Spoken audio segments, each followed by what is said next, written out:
Lo spirito nel buio che illumina la serata di grande musica allo Stadio Friuli è quello di Zucchero Fornaciari. Che accende spirito nel buio.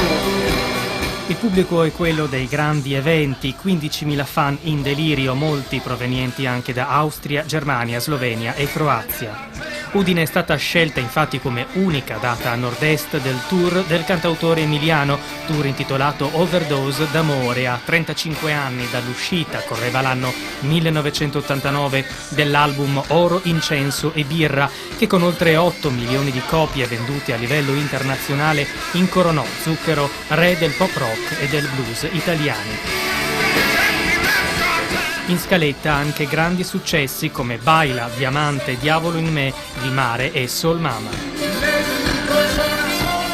Oltre al Miserere, in duetto virtuale con Luciano Pavarotti, uno dei tanti brani nati dalla collaborazione di Zucchero con giganti della musica virtuale, da Joe Cocker a Ray Charles, da Iggy Pop a Sting e Paul Young.